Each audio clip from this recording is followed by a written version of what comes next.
Praise the Lord. Mount Carmel church Ajmer YouTube channel से जुड़े सभी दर्शकों को जल्द आने वाले प्रभु यीशु मसीह के मधुर मीठे नाम में आज की शाम एक और बार हमारे इस डेली ब्रेड कार्यक्रम में आप सबका मैं अभिनंदन करता हूं।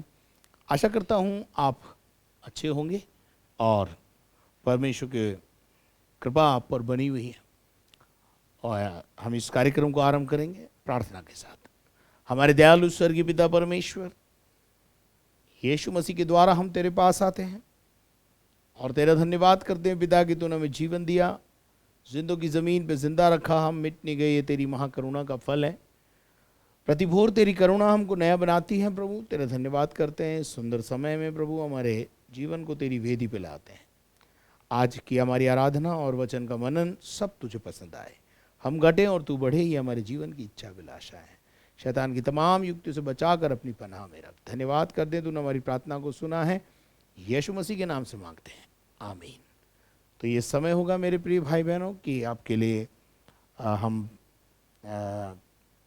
एनोश और उसकी टीम को आमंत्रित करेंगे कि वो आपको आराधना के क्रम में लेके जाएं। तो आइए हम आराधना में जाएंगे।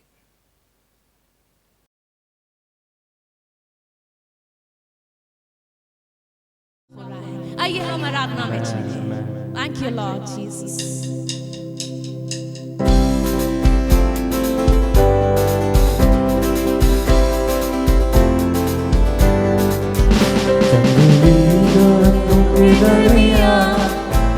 एक सेब के पेड़ के समान, जंगली दरख्तों के दरमियान, एक सेब के पेड़ के समान नजर आता है मुझे ये मसीह। सारे संतों के बीच में तू नजर आता है मुझे ये मसीह। सारे संतों के बीच में तू हम करूं तेरी है प्रभु अपने जीवन भर। जंगल के सफर में गाऊं शुक्रगुजारी से मैं, गाऊं शुक्रगुजारी से मैं। Praise you Lord, praise you Master Lord। तू ही है जिसका सारों का शोषण विवादियों का, तू ही है जिसका सारों का शोषण विवादियों का। संतों में भी तू है अति पवित्र, कैसा काम और शान से भरा। संतों में भी तू है अति पवित्र, कैसा काम और शान से भरा। हम करूं तेरी है प्रभु अपने जीवन भर। जंगल के सफर में गाऊं शुक्रगुजारी से मैं, गाऊं शुक्रगुजारी से मैं। So praise you Master, praise you Lord Jesus। प्रभु तेरे नाम की स्तुति हो। चित्र के समान है तेरा, खुशबू फैलाता है जहाँ में। चित्र के समान है तेरा, खुशबू फैलाता है जहाँ में। तंगी मुसीबत और बदनामी में बना खुशबूदार तेरे समान। तंगी मुसीबत और बदनामी में बना खुशबूदार तेरे समान। हम करूं तेरी है प्रभु अपने जीवन भर। जंगल के सफर में गाऊं शुक्रगुजारी से मैं, गाऊं शुक्रगुजारी से मैं। ओ हम करूं तेरी है प्रभु अपने जीवन भर। जंगल के सफर में गाऊं शुक्रगुजारी से मैं, गाऊं शुक्रगुजारी से मैं, गाऊं शुक्रगुजारी से मैं, गाऊं शुक्रगुजारी से मैं। हालेलुया। हालेलुया। परमेश्वर भला है। सचमुच अगर हम परमेश्वर की महिमा करें, अगर हम उसको आराधना चढ़ा रहे हैं, इस समय अगर आप आराधना को चढ़ा रहे हैं तो अपने आप को हर तरीके से शुद्ध कर दीजिए। परमेश्वर भला है प्रियो, वो आपकी आराधना को चाहता है, वो आपकी मध्यस्थता को चाहता है कि जब आप मध्यस्थता करो तो ऐसा करो सिर्फ आप और परमेश्वर, आप उसमें लीन हो जाओ, उसकी महिमा के लिए लीन हो जाओ। अपने आप को तैयार करिए, कुछ देर आंखों को बंद करके परमेश्वर के नाम की महिमा चढ़ाएं, परमेश्वर के नाम को ऊंचा करें, उसको आदर दें, उसको मान दें, उसको सम्मान दें, उसमें हम खो जाएं, उसकी आराधना में हम खो जाएं। Thank you Lord Jesus, thank you Father। ओ प्रभु तेरे नाम की स्तुति हो। Oh, every power of darkness I command in the name of Jesus। Oh, thank you Lord, thank you Lord।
Shaktimaan तू ही है मेरे जीवन का संगी, तू ही महान सर्वशक्तिमान, तू ही है मेरे जीवन का संगी।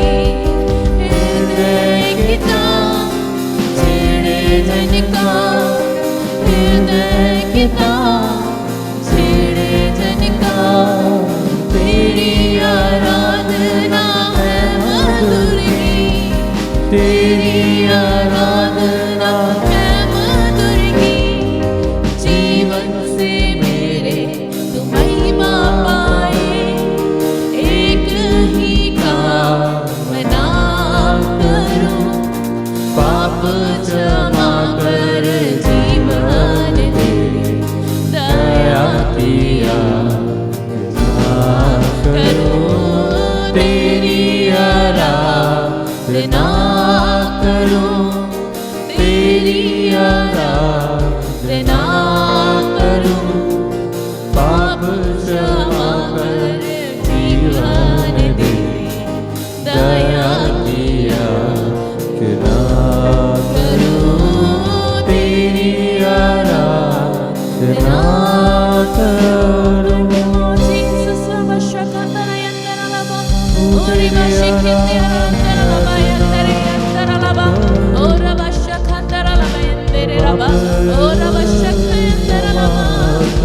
Oh, thank you Lord, oh Jesus। दया किया सुना करूं, तेरी प्रभु हम तेरे नाम की स्तुति करते हैं। Thank you Lord Jesus। प्रभु तू महान है, तू अति आदर के योग्य परमेश्वर है प्रभु। सचमुच प्रभु हमारे जीवन से सिर्फ तुझे महिमा मिलने बन जाएगी। तू महान है, तू महान है। Thank you Lord Jesus। मेरे प्रभु। आइए हमारा आपने आपको तैयार करे वचन को सुनने के लिए। परमेश्वर के दास जब वचन को सुनाते हैं तो प्रियो उनके मुख से निकलने वाले वचन पवित्र आत्मा के आग के द्वारा काम करने बन जाए। आइए हम वचन में चलें।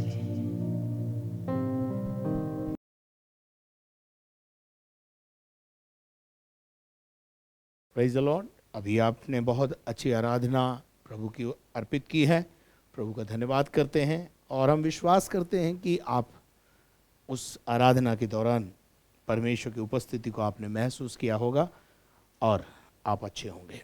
आज शाम के अध्ययन के लिए हम परमेश्वर के वचन में से निकालेंगे मत्ती रचित सुसमाचार और 16वां अध्याय और उसके 5 पद से लेकर 12 पद तक हम पढ़ेंगे। चेले झील के उस पार पहुंचे, पर वे रोटी लेना भूल गए थे। यीशु ने उनसे कहा, देखो, फरीसियों और सदूकियों के खमीर से सावधान रहना। वे आपस में विचार करने लगे, हम रोटी नहीं लाए, इसलिए वह ऐसा कहता है।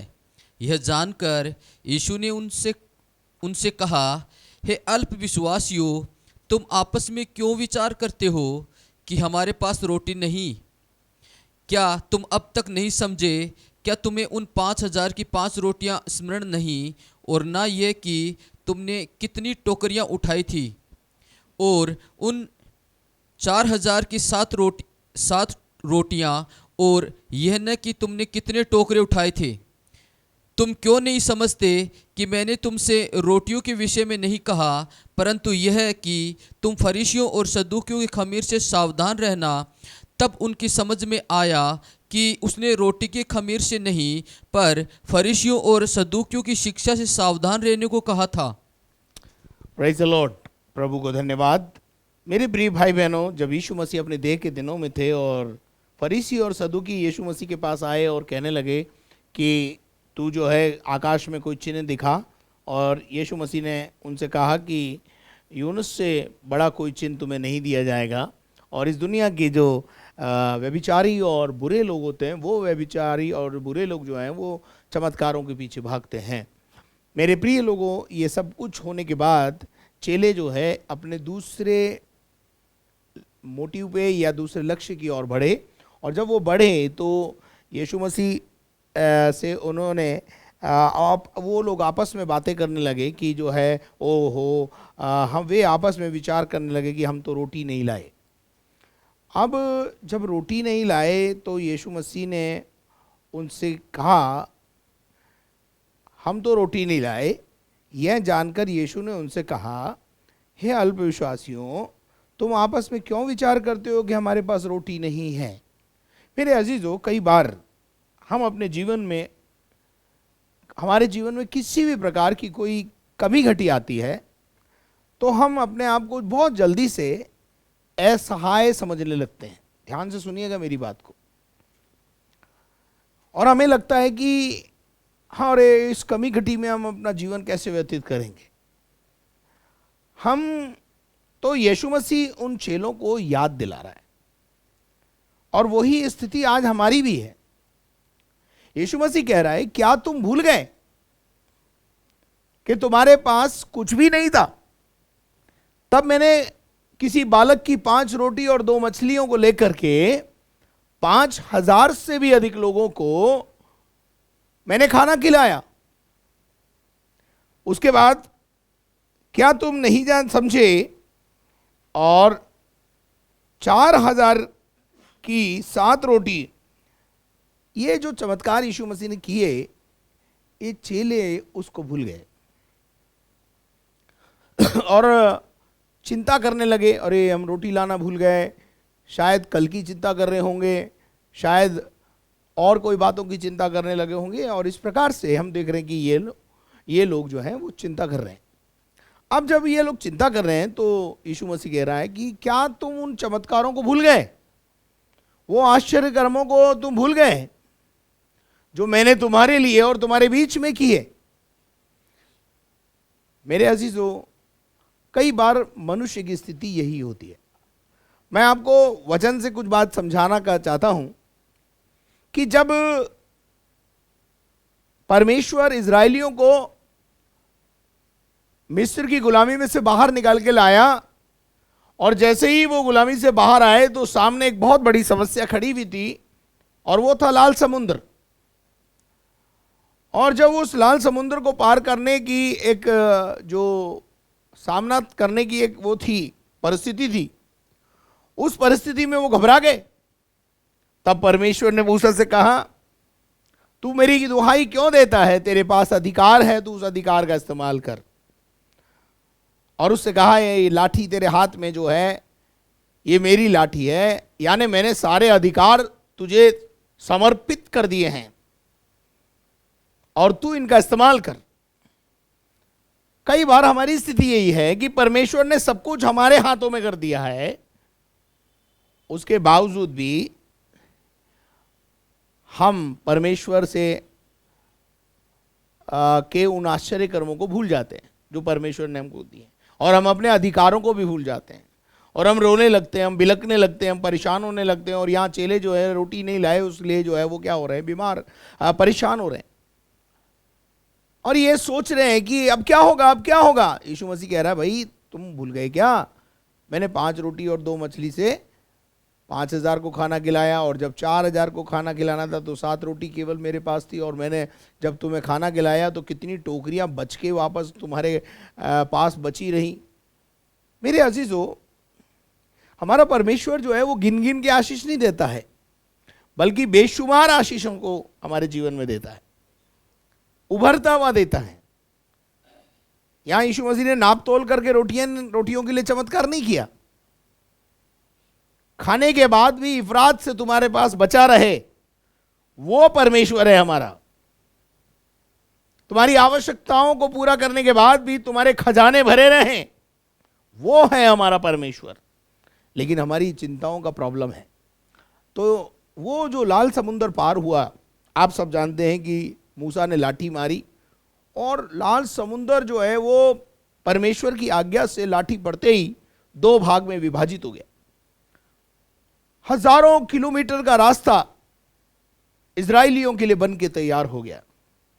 याद रखिए, जो रास्ता परमेश्वर आपके लिए खोलता है वो केवल आप ही के लिए होता है, वो दूसरे के लिए नहीं होता है। आपके शत्रु सोचें कि आप भी उस रास्ते पे चल करके कामयाब हो जाएं या आपको दबा दें, तो वो नामुमकिन है। जैसे मिस्री लोग भी और मिस्र की सेना भी उस समुद्र के उस रास्ते पे, जल के ऊपर, उस रास्ते के अंदर जो जल के बीच में बनाया गया था, उतर पड़ी। लेकिन जैसे ही एक आखिरी इजरायली व्यक्ति जो था वो उस पार लगा, बाइबल बताती है समुद्र ने अपना स्थान वापस ले लिया और वो फिरौन की सारी सेना उसी पानी में डूबकर मर गई।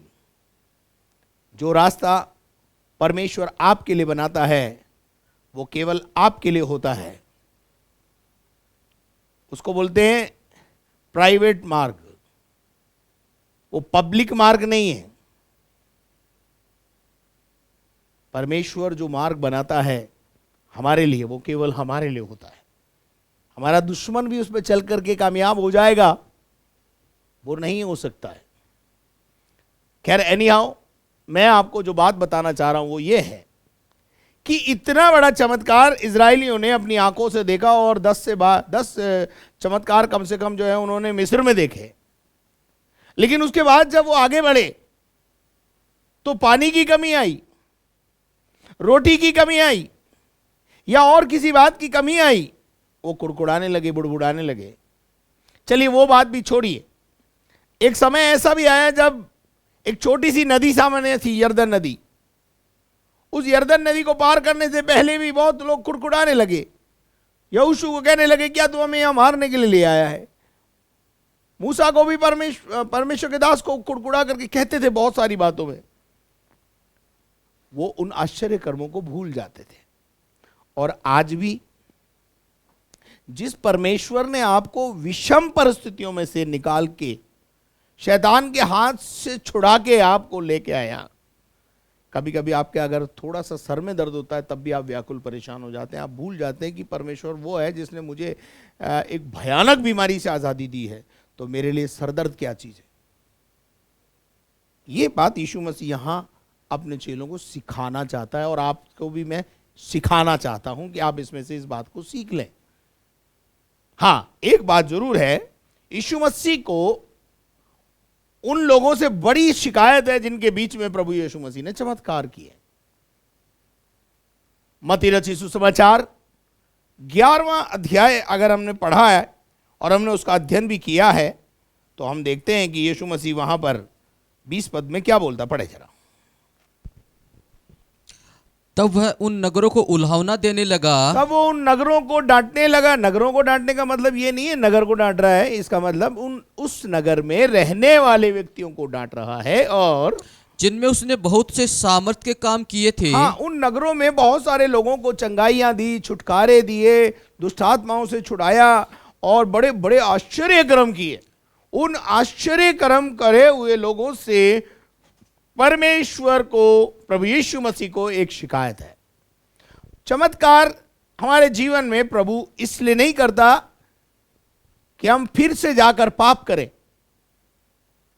मान लीजिए एक व्यक्ति का कैंसर ठीक हो गया, होठ का कैंसर था, ठीक कर दिया, तो वो कैंसर ठीक हो गया, या वो बीमारी जो होठ पे हुई थी वो ठीक इसलिए कर दी है परमेश्वर ने ताकि इन होठों से तुम पवित्र परमेश्वर की आराधना करो। लेकिन उसके बजाय हम पुनः वापस स्मोकिंग करने लग जाएं, तो उस चमत्कार से आपको क्या लाभ हुआ? मेरे अजीजों, यहां पर यीशु मसीह कहता है तुम्हारे अंदर सामर्थ के काम किए, क्योंकि उन्होंने मन न फिराया था। प्रॉब्लम क्या है? मन नहीं फिराया था। चमत्कार का लक्ष्य क्या है?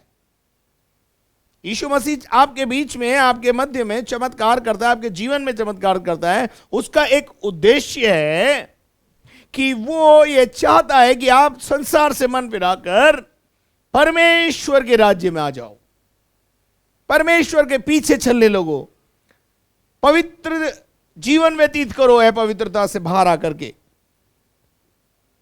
और उसके बाद वो बोलता हाय हाय खुराजीन, हाय खुराजीन और हाय बैतसदा, जो सामर्थ के काम तुझ में किए जो गए, आश्चर्य कर्म, जो चमत्कार तुझ में किए गए, यदि वे सूर और शैदा में किए जाते। हाँ, देखिए यहां पर यीशु मसीह तुलना कर रहा है उन नगरों से जिनको समय नहीं दिया गया, जिनके बीच में कोई चमत्कार नहीं किए गए।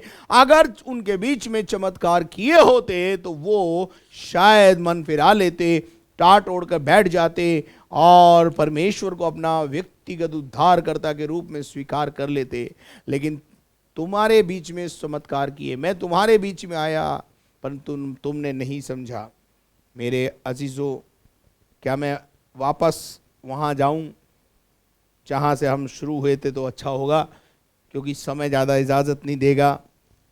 मत्ती के 16वें अध्याय में यीशु मसीह सदूकियों और फरीसियों के बातचीत करने के बाद जब अपने चेलों से बात कर रहा है, तो चेले अभी भी रोटी की बात कर रहे हैं, चमत्कार की बात कर रहे हैं, और रोटियों की कमी है या रोटी नहीं है, रोटी लेना भूल गए हैं, उस बात को बात कर रहे हैं। लेकिन मैं ऐसा विश्वास करता हूँ यीशु मसीह उनको कह रहा है, अरे तुम भूल गए, रोटियों का खिलाने वाला, रोटियों का बनाने वाला, और उससे भी बढ़कर जीवन की रोटी तुम्हारे बीच में है। ये रोटी खा के तो हम फिर से भूखे हो जाएंगे, वो पानी पी के तो हम फिर से प्यासे हो जाएंगे, लेकिन जो जल यीशु मसीह पिलाता है और जो रोटी खुद यीशु मसीह है, अगर हम उसको खाते हैं फिर कभी भूख नहीं लगती है, फिर कभी प्यास नहीं लगती है, फिर किसी दूसरी चीज की तलब नहीं होती है। ऐसा है हमारा और आपका प्रभु यीशु मसीह। यीशु मसीह ये कहना चाहता होगा, रे तुम भूल गए। मेरे अजीजों, मुझे एक और दृष्टांत, एक और जगह से वो याद आता है जहाँ यीशु मसीह मरियम और मार्था के घर में जाता है, और मरियम मार्था के घर में जा कर के यीशु मसीह जो है उनके घर में उतरता है। तो हम उस वृत्तांत को देखेंगे। परमेश्वर के वचन में से हम देखेंगे लूका रचित सुसमाचार 10 अध्याय उसके 38 से 42 पद तक। वहाँ भी थोड़ा सा मैं आपको बताना चाहता हूँ, एक विचार मेरे जीवन में है, वो आपके साथ में बांटना चाहता हूँ। पढ़िए। जब वे जा रहे थे तो वह एक गांव में गया, और मार्था नामक एक स्त्री ने उसे अपने घर में उतारा। मरियम नामक उसकी एक बहन थी, वह प्रभु के चरणों में बैठकर उसका वचन सुनती थी। आगे। परंतु मार्था सेवा करते करते घबरा गई। मार्था सेवा करते करते घबरा गई। कई बार हमारे जीवन में ये स्थिति होती है। यहाँ चेले भी घबराए हुए हैं, मार्था घबरा गई है। मार्था क्यों घबरा गई है? यीशु मसीह घर में आया है, मरियम जो है उसके चरणों में बैठ गई है और वचन सुन रही है। मार्था को किचन मिनिस्ट्री में लगा दिया है। यीशु मसीह खुद आए तो आए, 12 चेले साथ आए और सबके मध्य प्रदेश बड़े हुए हैं। उनके लिए इतनी सारी रोटियां बनानी हैं और ये घबरा गई। कभी शायद इसने 13 लोगों के लिए, 15-16 लोगों के लिए रोटी नहीं बनाई होगी। अचानक जब काम का भार इसके पर पड़ा तो ये घबरा गई। और दूसरा फिर ये कि जो घर में एक बड़ी बहन है वो साथ नहीं दे रही है। घर में कुछ लोग साथ दे देते हैं तो फिर भी मिलजुल के काम हो जाता है, लेकिन जब एक ही के ऊपर भार हो जाता है तो वो फिर चिड़चिड़ करने लगता है, कुड़कुड़ाने लगता है। ऐसा ही हाल मार्था का हो गया। और मार्था यीशु मसीह के पास आई और यीशु मसीह से कहने लगी, है प्रभु, क्या तुझे मेरी कोई चिंता नहीं है? पढ़ना ब्रदर। और उसके पास आकर कहने लगी, उसके पास आकर कहने लगी, हे प्रभु, क्या तुझे कुछ भी चिंता नहीं? अरे मेरी भी कोई परवाह है कि नहीं तेरे को कि मेरी बहन ने मुझे सेवा करने के लिए अकेले ही छोड़ मेरी दिया है। बहन ने मुझे सेवा करने किचन के में लिए सेवा करने के लिए, गर्मी इतना पड़ रहा है और फिर जो है मेरी बहन जो है तेरे चरणों में बैठ गई है और मेरे को किचन में अकेला काम करने के लिए छोड़ दिया है। तब क्या हुआ? इसलिए उससे कहे, इसलिए खुद नहीं कह रही है, यीशु मसीह से कहलवा रही है कि उससे कहे कि वो मेरी सहायता करे। मेरी सहायता करे। तब यीशु मसीह ने प्रभु ने उसे मरियम को ऐसा उत्तर नहीं दिया, बोला, मरियम को ऐसा नहीं बोला तुम्हें अपनी बहन की मदद करनी चाहिए, तुम्हें शर्म आनी चाहिए, इतने लोग घर में आए हुए हैं फिर तुम बैठी हुई हो, काम नहीं कर रही हो, ये नहीं है वो नहीं है, ये नहीं है वो नहीं है। बट यीशु मसीह ने तो और मरियम का फेवर कर लिया। क्या कहा? पढ़ो। प्रभु ने उसे उत्तर दिया, हाँ, मार्था, मार्था, हे मार्था, हे मार्था, तू बहुत बातों के लिए चिंता करती है। तू क्या करती है? बहुत बातों के लिए चिंता तू करती है बहुत बातों की चिंता करती है और क्या तुझे? घबराती है। और घबराती है। पर क्या तुझे पता नहीं है मैं 5 रोटी और 2 मछली से 5000 को खाना खिलाता हूँ? भूल गई चमत्कार? मैं 7 रोटी से 4000 लोगों को खाना खिलाता हूँ? भूल गई चमत्कार? क्या तूने नहीं सुना?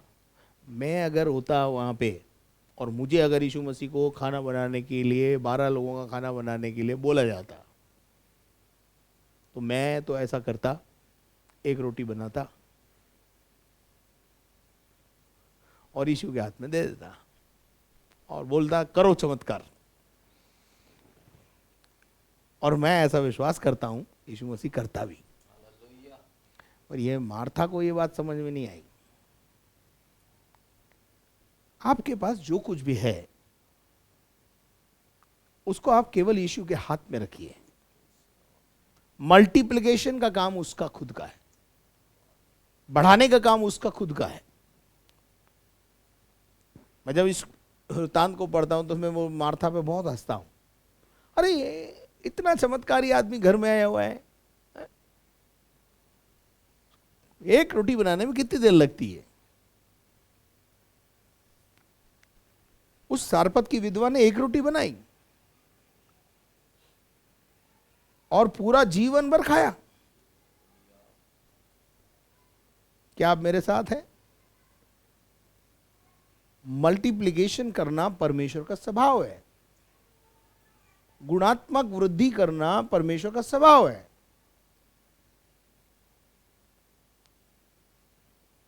खैर नहीं, मेरा ये तो विषय नहीं है, लेकिन आपको मैं बता के आगे निकलना चाहता हूं। और हमने पिछले दिनों में देखा सदूकियों का खमीर, फरीसियों का खमीर, और उसके बाद हमने देखा हेरोदेस का खमीर। आज एक छोटा सा खमीर में बताकर अपने कथन को समाप्त करूंगा। पहले, इससे पहले कि मैं आपको उस खमीर की ओर ले जाऊं, आप जरा पढ़ेंगे निर्गमन 13 अध्याय 3 से 7 पद। फिर मूसा ने लोगों से कहा, इस दिन को स्मरण रखो जिसमें तुम लोग दासत्व के घर अर्थात मिस्र से निकल आए हो। आगे, परमेश्वर तुमको वहां से अपने हाथ के बल से निकाल लाया, इसमें खमीरी रोटी न खाई जाए। इसमें परमेश्वर के हाथ में आने के बाद खमीर नहीं खाया जाए। ध्यान से सुन लीजिए, इसका मतलब क्या है? हमारा जीवन जो है वो अखमीरी होना चाहिए। अब खमीर और अखमीर ये दो शब्द हो गए। इसका जो आध्यात्मिक मीनिंग है वो ये है, खमीर मतलब पाप, झूठी शिक्षाएं, गलत बातें, अपवित्रीकरण का जीवन, अपवित्र जीवन। लेकिन जब हम प्रभु में आ जाते हैं तो हमारा जीवन पवित्रता से पवित्रता और फिर उसके बाद सिद्धता में कन्वर्ट हो जाना चाहिए।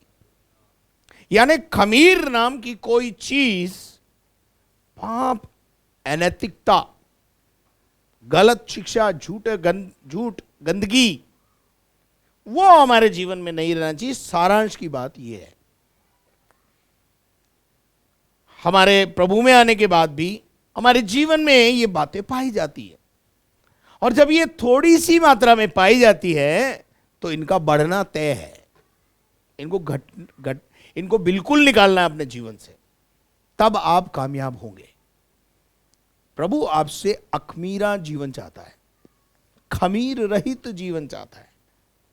इसीलिए यीशु मसीह ने बोला, आपने देह के दिनों में फरीसियों के खमीर से और शास्त्रियों के खमीर से, सदूकियों के खमीर से, हेरोदेस के खमीर से, यानी इनकी जो झूठी बातें, झूठ जो इनके अंदर है, वो उससे सावधान रहना है, उनकी शिक्षाओं से सावधान रहने के लिए यीशु मसीह कह रहा है। चलिए आगे बढ़ दीजिए 7 तक। हाबीब के महीने में आज के दिन तुम निकले हो, इसलिए जब परमेश्वर तुमको कनानी, हित्ती, एमोरी, हिब्बी और यबूसी लोगों के देश में पहुंचाएगा, जिसे देने की उसने तुम्हारे पुरखाओं से शपथ खाई थी, आगे? और जिसमें दूध और मधु की धाराएं बहती हैं, हाँ। तब तुम इसी महीने में पर्व मनाना।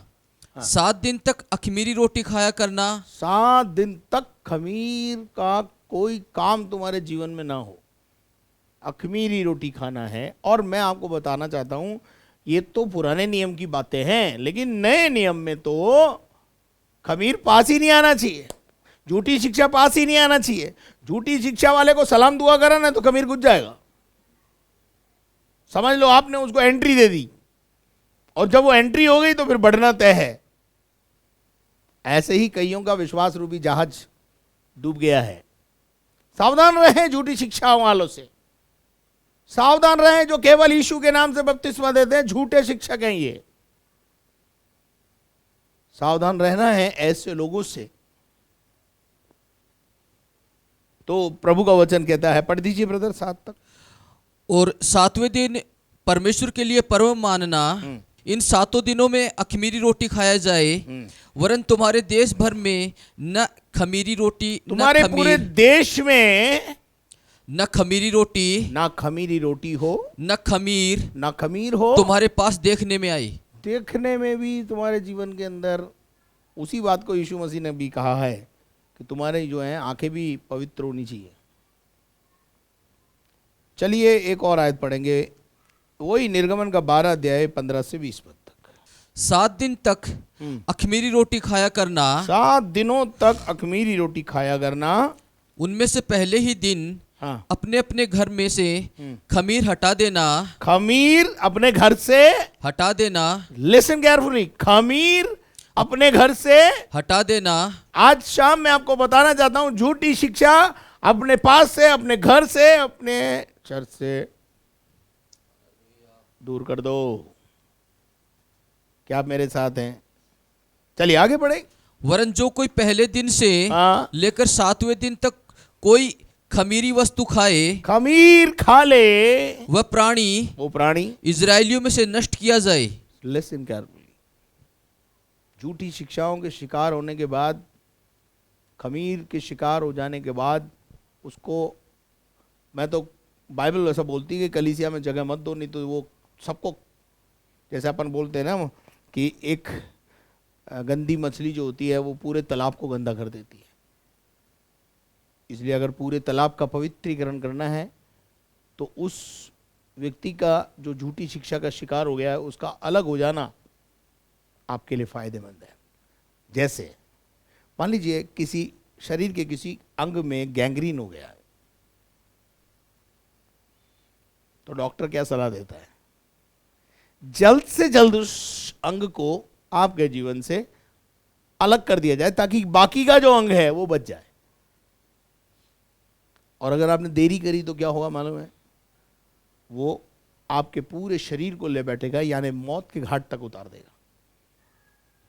खमीर भी ऐसा ही है। खमीर को अगर आपने बढ़ने का मौका दिया, निश्चित रूप से बढ़ेगा। चलिए आगे पढ़िए। पहले दिन एक पवित्र सभा और 7वें दिन भी एक पवित्र सभा करना। आगे उन दोनों के दिनों में कोई काम न किया जाए, केवल जिस प्राणी का जो खाना हो उसके काम करने की आज्ञा है। इसलिए तुम बिना खमीर की रोटी का पर्व मानना, क्योंकि उसी दिन मानो मैंने तुमको दलदल करके मिस्र देश से निकाला है। दल दल करके मिस्र देश से क्या करा है? तुमको निकाला है। और इस कारण वह दिन तुम्हारी पीढ़ियों में सदा की विधि जानकर माना जाए। पहले महीने के 14वें दिन की सांझ से लेकर 21वें दिन की सांझ तक तुम अखमीरी रोटी खाया करना। 7 दिन तक तुम्हारे घरों में से कुछ भी खमीर न रहे, वरन जो कोई किसी खमीरी वस्तु को खाया जाए, वह देशी हो चाहे परदेशी, वह प्राणी इजराइलियों की मंडली से नष्ट किया जाए। सजा सुन रहे हैं आप? सजा सुन रहे हैं आप? ये पुराना नियम है भाई साहब। चलिए आगे बढ़ दीजिए, 20 भी बढ़ दीजिए। कोई खमीरी वस्तु न खाना, अपने सब घरों में बिना खमीर की रोटी खाया करना। बिना खमीर की रोटी खाया करना। और बिना खमीर की रोटी तो केवल अब यीशु है। उसी को भजना, उसी को खाना, उसी को पीना, वही सब कुछ है बस। हालेलुया। जिसने कभी कोई पाप ही नहीं किया, अखमीरा है, पवित्र है। Praise the Lord. उस रोटी को खाने के बाद वो तृप्त हो जाते। पहला कुरिन्थियों 5वां अध्याय, आज शाम का खमीर 5वां अध्याय 6 पद से 8 पद तक पढ़े। तुम्हारा घमंड करना अच्छा नहीं है। और क्या तुम नहीं जानते कि थोड़ा सा खमीर पूरे गुंदे हुए आटे को खमीर कर देता है। पूरे गुंदे हुए आटे को खमीरा बना देता है। और पुराना खमीर निकाल कर क्या करना है? पुराना खमीर निकाल कर अपने आप को शुद्ध करो, अपने आप को पवित्र करो, कि नया गूंदा हुआ आटा बन जाओ। कि तुम नया गूंधा हुआ आटा बन जाओ, जिसमें खमीर ना पाया जाए। Praise the Lord. जिसमें झूठी शिक्षा का तड़का ना पाया जाए, जिसमें झूठ फरेब ना पाया जाए। क्या आप मेरे साथ हैं? ये कुरिन्थियों के खमीर के बारे में क्यों लिखा हुआ है? कुरिन्थियों के खमीर से के अंदर भी एक खमीर पाया जाता है। कुरिन्थियों की कलीसिया में भी एक खमीर घुस गया है। कुरिन्थियों की कलीसिया में कई प्रकार की बातें हैं। और सबसे बड़ी बात है, अगर आप पूरे 5वें अध्याय को पढ़ेंगे तो आपको पता चलेगा कि उस जगह पर क्या क्या चीजें, और भी बहुत सारी गहराई से अगर कुरिन्थियों की कलीसिया को पढ़ेंगे तो बहुत प्रकार का खमीर वहां पाया जाता है। और सबसे बड़ी बात है, घमंड करते हैं वो लोग। वो कहता है तुम्हारे बीच में ऐसा पाप पाया जाता है जो अन्य जाति में नहीं पाया जाता भाई, है? और उसके बावजूद भी उस व्यक्ति को तुम घर से निकालते नहीं हो, कलीसिया से निकालते नहीं हो, उसको और ऊंचे पद पे बैठा देते हो। उससे क्या हो रहा है? सारा पैटर्न बिगड़ रहा है। क्या आप मेरे साथ हैं? क्या आपको मेरी बात समझ में आ रही है? कुरिन्थियों का खमीर क्या है? कुरिन्थियों के यहाँ व्यभिचार पाया जाता है, घमंड पाया जाता है, फरेब पाया जाता है, कलीसिया में आ गए हैं, उद्धार पा गए हैं, उसके बावजूद भी जीवन में कोई परिवर्तन नहीं आया है। आपकी स्थिति कहीं ऐसी तो नहीं है? आप कुरिन्थियों की कलीसिया के समान कहीं अपना जीवन तो नहीं व्यतीत कर रहे? आज पौलुस सलाह देता है कि अपने अंदर से पुराना खमीर, पुराना मनुष्यता, पुरानी बातें, पुराना स्वभाव को निकाल कर दूर करें, उसको निकाल कर दूर करें और नया गूंदा हुआ आटा यानी न्यू क्रिएशन, नया बन जाए। आज शाम आप अपने आप को नया बनाएं। नया कब बनाएंगे? जब पुराना छोड़ेंगे, पुराने को निकालेंगे। जब तक पुराना निकाला न जाए तब तक बहुत मुश्किल का काम है। मेरे प्रिय लोगों, परमेश्वर आपको ऐसा करने के लिए बल दे। कुरिन्थियों का खमीर घमंड, व्यभिचार, उसके बाद उन बातों पे भी घमंड करना, पहली बात पाप और पाप के बाद सीना जोरी, ये सब कुछ पाया जाता है कुरिन्थियों की कलीसिया में। इस कलीसिया को पौलुस कह रहा है कि तुम अपने अंदर से पुराना खमीर निकाल कर नया गूंदा हुआ आटा बन जाओ, और पुराना खमीर निकाल कर आपको अपने आप को शुद्ध करो कि नया गूंदा हुआ आटा बन जाओ, और ताकि तुम अखमीरी हो, क्योंकि हमारा फसह जो मसीह है बलिदान हुआ है। हालेलुया। वो रोटी यीशु मसीह है, वो लहू यीशु मसीह का है, पवित्र मेमने का है। इसलिए 8वें पद में वो बोलता है, सो आओ हम उत्सव में आनंद मनाएं, और न तो पुराने खमीर से, काई से, न तो ट्रेडिशन से नहीं, पुराने खमीर से नहीं, पुरानी बातों से नहीं, पुरानी परंपराओं से, रीति रिवाज, कस्टम सिस्टम से नहीं, और ना बुराई और दुष्टता के खमीर से, ना बुराई और दुष्टता का खमीर। देखिए ये सारे खमीर वहां पाए जाते हैं, कलीसिया में विश्वासियों के मध्य में पाए जाते हैं, और परंतु सिधाई और सच्चाई की, परंतु सिधाई और सच्चाई और ईमानदारी से, अखमीरी रोटी से, अखमीरी रोटी से। और अखमीरी रोटी कौन है? प्रभु यीशु मसीह है। यानी पाप रहित जीवन, झूठी शिक्षा के रहित जीवन, ये अगर घुस गया तो विनाश ले आएगा।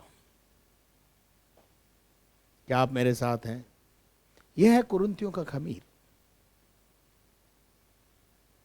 और ऐसी बहुत सारी और झूठी शिक्षाएं, झूठी बातें, वो हमारे मध्य में काम करती हैं, और ये हमारे विश्वास रूपी जहाज को डुबोने के लिए काफी है। थोड़ा सा खमीर पूरे गुंदे हुए आटे को खमीरा कर देता है। अब निर्णय आज शाम आपका है कि ये जितने भी खमीर मैंने आपको बताएं, और बहुत सारे खमीर हैं मेरे प्रिय लोगों, लेकिन हमें आगे बढ़ना है, इसलिए हम इन बातों को समझ लें कि ये जो 4-5 विशेष तौर से ये जो खमीर मैंने आपको बताएं, इनको अपने जीवन से दूर करें। अंत में मैं चाहूँगा हम गलतियों की पत्री 5 अध्याय 7 से 9 पद तक पढ़ें, और उसके बाद हम प्रार्थना में जाएंगे। तुम तो भली बाती दौड़ रहे थे। अब पौलुस जो है गलतियों की पत्री को लिखते हुए बोल रहा है, तुम तो भली बाती दौड़ भली रहे थे, बाती दौड़ रहे थे। अब किसने तुम्हें रोक दिया? हाँ, कभी कभी हम घर में बैठ जाते हैं। आजकल तो हम घर में ही प्रार्थना कर लेते हैं। अब अपनी दौड़ को हमने क्या कर लिया है? पूरा कर लिया, बीच में से क्विट हो गए हैं दौड़ में से। ये गलतियों की जो कलीसिया है, ये एक तरीके से पीछे हटी हुई कलीसिया है, प्रभु को पीठ दिखाई हुई एक कलीसिया है। और पौलुस इस कलीसिया के लिए पत्र लिखकर इसे उत्साहित कर रहा है, और पहले कह रहा है तुम तो भली बात ही दौड़ रहे थे, तुम्हें क्या हो गया, तुम्हें किसने रोक दिया? अरे भैया कोई नहीं, झूठा शिक्षक आ गया था, बरगिश्ता कर गया ईमान से, बरगिश्ता कर गया उस शिक्षा से। क्यों हम ऐसे बरगिश्ता हो जाते हैं मालूम है? जब हम अपने जीवन के प्रति सुस्त और लापरवाह हो जाते हैं, और हम खुमारी आने लगती है, हमको नींद आने लगती है, और जब हम नींद में होते हैं तो कड़वा बीज बो करके शैतान चला जाता है। क्या लिखा है ब्रदर? आगे पढ़िए। सत्य को ना मानो, और ऐसी सीख तुम्हारे बुलाने वाले की ओर से नहीं, ऐसी सीख तुम्हारे बुलाने वाले की ओर से नहीं है। थोड़ा सा खमीर सारे गूंदे हुए आटे को खमीर कर डालता है, थोड़ा सा खमीर पूरे गुंदे हुए आटे को खमीरा बना देता है। और मैं प्रभु पर तुम्हारे विषय में भरोसा रखता हूँ कि तुम्हारा कोई दूसरा विचार न होगा, परंतु जो तुम्हें घबरा देता है। बहुत सारे लोग हैं जो तुम्हारे बीच के अंदर जो है तुम डर पैदा कर देते हैं अलग प्रकार का। अब काई का डर है? मरोगे तो गड़ोगे कहाँ, शादी कहाँ होगा, ब्याह कहाँ होगा, ये कहाँ होगा, वो कैसे होगा, ये कैसे होगा। अरे जब होगा, जब हो जाएगा। प्रभु का वचन कहता है कल की चिंता मत करो, सब कुछ होगा और सब अच्छा ही होगा। लेकिन शैतान हमारे बीच में आकर नकारात्मक बातें बोल करके दौड़ से हमको क्या कर देता है? वंचित कर देता है। मेरे अजीजों, प्रभु ने सबके लिए जोड़ा रखा है और सबको प्रभु जोड़ेगा। ऐसा नहीं है कि आपके लिए प्रभु ने लाइफ पार्टनर नहीं रखा है। जहां भी आपका लाइफ पार्टनर होगा, प्रभु उसके लिए उसको आपके पास लेकर आएगा और आपके लिए द्वार खोलेगा। Praise the Lord. आगे पढ़ो ब्रदर। वह कोई क्यों न हो, वो कोई क्यों ना हो, दंड पाएगा। जो दूसरा विचार करेगा, झूठी शिक्षा में फंसेगा, वो दंड पाएगा। और परंतु हे हे भाइयों, भाइयों, यदि मैं अब तक खतना का प्रचार करता हूँ तो क्यों अब तक सताया जाता हूँ? आगे फिर तो क्रूस की ठोकर जाती रही। आगे भला होता कि जो तुम्हें डवाडोल करते हैं, जो तुम्हें बिगाड़ने आते हैं, जो तुम्हारे को ईमान से बरगिश्ता करते हैं, वे अपना अंग ही काट डालते। क्या करें? वे अपना ही अंग काट डालते। मेरी बाइबल में लिखा है वे काट डाले जाते, यानी उनको बने रहने का कोई अधिकार नहीं है। क्या आप मेरे साथ हैं? खड़े रहने का अधिकार नहीं है ऐसे शिक्षकों को जो झूठी शिक्षा देते हैं और लोगों को बरगिश्ता करते हैं। आशा करता हूं आप कुरिन्थियों के खमीर से आने वाले दिनों में सावधान रहेंगे, गलतियों के खमीर से सावधान रहेंगे, सारे खमीर से अपने आप को बचाए रखेंगे, झूठी शिक्षाओं से अपने आप को बचाए रखेंगे। झूठे शिक्षकों के साथ सलाम दुआ बंद कर दो। मैं तो आपसे बोलना चाहता हूं, अपने आप को बचाना है तो सलाम दुआ भी मत करो। बाइबल में लिखा है उनको नमस्कार मत करो, उनको घर में मत आने दो, उनके साथ भोजन भी मत करो, नहीं तो एक दिन तुम्हारी नैया जो है वो डुबो देंगे। क्योंकि अगर आपने उनको थोड़ी सी जगह दी, जब आप ट्रेन में जाते हैं कोई व्यक्ति खड़ा हुआ होता है, उसको थोड़ा सा आप कोना दे देते हो, टिका देते हो उसको कि भैया यार टेक ले यार, फिर थोड़ी देर बाद में आप क्या होता है, वो पूरा आराम से बैठा हुआ होता है, पता चला आप खड़े हुए हो। इनको थोड़ा सा स्थान दोगे आप, थोड़ा सा आदर दोगे आप, ये आपके घर में घुसेंगे और दबे पांव आकर आपके पूरे विश्वास रूपी जहाज को डुबो देंगे। बी केयरफुल, इनसे बहुत सावधान रहने की जरूरत है। आइए प्रार्थना में जाएंगे, प्रभु से बल मांगेंगे कि प्रभु आपको ऐसा करने की शक्ति दे। हमारे दयालु स्वर के पिता परमेश्वर, हम आपको धन्यवाद देते हैं खमीर के विषय में। जो चमत्कार तू हमारे जीवन में करता है उसको कभी कभी हम भूल जाते हैं। ये बातें आज हमने शाम को सीखी हैं। हम पिता पुत्र पवित्र आत्मा के नाम से जितने लोगों ने आज वचन सुना है और सुनेंगे, सबको यीशु की आशीष बोलते हैं और उनकी जिंदगियों से तमाम प्रकार के खमीर और झूठी शिक्षाओं को निकल जाने के लिए आदेश देते हैं। जो बीमार हैं उन्हें छू कर चंगा कर, और जिनके आज जन्मदिन है और जिनके आज मैरिज एनिवर्सरी, उन्हें आशीष दे।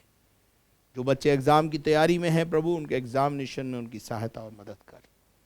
हम घटे और तू बढ़े ही हमारे जीवन की इच्छा अभिलाषा है।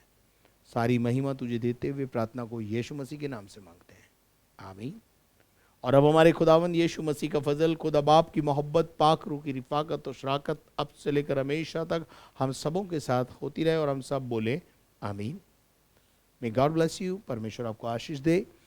यदि आपने हमारे चैनल को सब्सक्राइब नहीं किया है तो जल्दी से आप उसे सब्सक्राइब करें और बेल आइकन को दबाएं और शेयर करें और लाइक करें। और प्रार्थना टावर के नंबर स्क्रीन पर हैं। यदि आप चाहते हैं हम आपके लिए प्रार्थना करें तो जरूर अपने प्रार्थना के निवेदन हमारे इन नंबरों पर बात करके आप दे सकते हैं। हम आपके लिए प्रार्थना करेंगे, परमेश्वर आपके लिए काम करेगा। हालेलुया।